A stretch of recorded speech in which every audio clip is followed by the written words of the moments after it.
Welcome all of you. Today we will discuss another partitioning method, K-method. K-method is a representative object-based technique. What was the weakness of K-means algorithm? K-means algorithm was very sensitive to outlier data. So what is its problem? We are choosing for all outlier data we are choosing the average value. So instead of picking the mean value, here we will use a representative object for each cluster. Representative object for each cluster. We are taking the point correctly instead of mean. The quality of cluster is measured using the distance between point to our object in cluster. This is our representative object. This O indicates. This C indicates our cluster.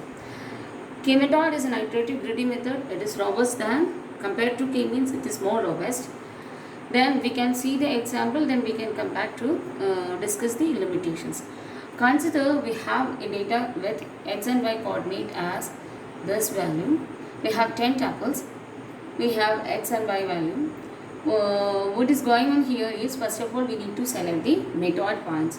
We are randomly selecting two method points. Here we are just choosing k is equal to 2 method point is taken as the second tuple 3, 4 and consider the 8th tuple 7, 4 of the are our method. We are selecting randomly the two methods. Then compared to these methods, how much far is the other tuples? Consider all other tuples except the second and 8th tuple. We need to calculate the distance to the method point 3, 4 and method point 7, 4. Consider 2, 6 our first tuple. 2, 6, what is the distance to method point 3, 4?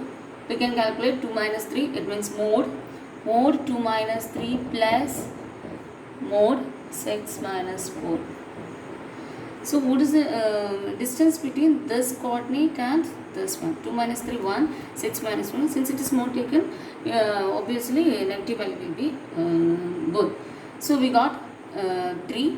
Then here this is our cost. Then distance to 2, 6 to our second method 7, 4, 2 minus 7, 5, 6 minus 4, 3, no, 6 minus 4, 2, 5 plus 2, 7. So which one is having lower cost, 3 or 7?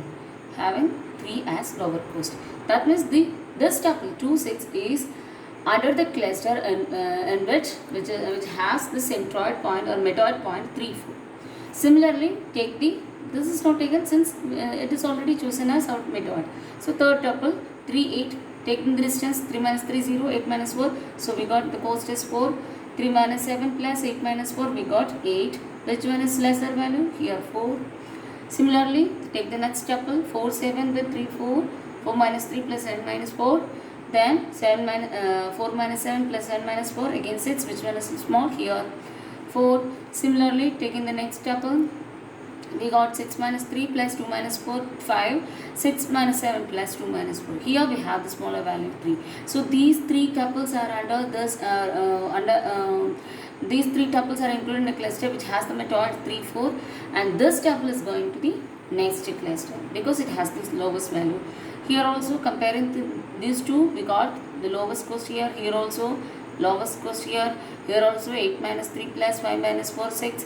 8 minus 7 plus 5 minus 4 is 2. Here also small one is that 7 minus 3 plus 6 minus 4. 7 minus 6 plus 7 minus 7 plus 6 minus 4, we got 2. So all these are under 7, 4 method and all these are. Then what's the next step? We have to calculate the total cost. Total cost means total cost how far it is. Total cost of 2, 6 to this method since it is under this method. 3, 8 to this method. 4, 7 to this method. C2 to this method. So thus we are calculating 2, 6, 2, 3, 4 and other 1, 2, 3, 4, 5 tuples to 7, 4 method. We got it as 3 plus 4 plus 4 plus 3 plus 1 plus 1 plus 2 plus 2 as 20. Okay. We cannot say this is the best cost. So we are randomly select another representative object. Consider instead of this 8th tuple I am taking for 7, 3.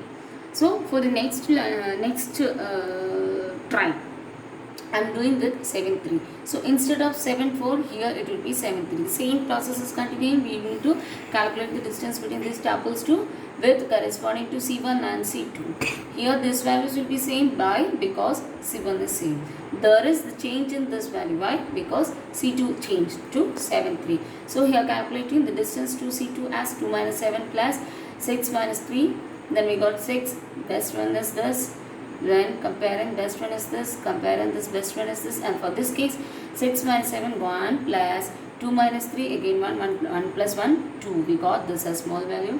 And here by comparing with the 3 and 2 we got this as small value. Here we got 1 as small value. Here comparing with 6 we got 3 as small value. Here 3 as small value. So there is some change in this value, right? So next, what is next step? We have to calculate the total cost. So those two, 3 plus 4 plus, similar case like previous one, 3 plus 4 plus 4 plus 5, no 3 plus 4 plus 4 to the method 3 4 and 2 plus 2 plus 1 plus 3 plus 3 based on the method 7 3. What were how much the cost? It is 22. What's the next step? We have to calculate whether swapping is needed. How much is swapping? Calculator swapping will check the variation between the new cost and the old cost. When we so it is just subtracting this 22 and 20. We got some values 2. It's plus 2. If this swapping value is less than 0, that means if this value is less than 0, it means the new value is better one. We are having a lower cost value, so that will be good. Here in this case we got SS greater than 0. That means our old choice is good, which has the lower cost, and it will be the good. For exam point of view, we can stop by this time. Just doing one more, just selecting one more non-representative object. For actually implementation level, we need to calculate for all different centroids, and we have to calculate which one is the lowest cost. Or the whole algorithm is depending based upon the choice of user's choice on centroid. So coming back to our theoretical part, limitations of K-means algorithm, it works well with small data set, but it is not at all scalable for large data set. Complexity of K-method can be given as big of k into n minus k all scale. For large values of n and k, the cost of computation is complex. Then one of the main limitations of this method is user need to specify how many classes are needed or how many classes we are taking care of. Then how can we scale up K method for in the case of large data set? There is another algorithm called as CLARA, clustering large applications. Here what it is doing is, here random sampling of data set is taken. That means taking into consideration of samples. So the complexity is calculated as k s square plus k into n minus k. Here s square, where s is sample size. Effectiveness of CLARA depends on sample size s. Then what happened to limitation of this CLARA? CLARA is also having some limitation. What it is? Because it cannot find a good clustering if best method is not selected as a sample. To avoid this, CLARA can be improved using clearance. What is clearance? Is clustering large applications based on randomized search. Clearance repeats randomized search on k objects.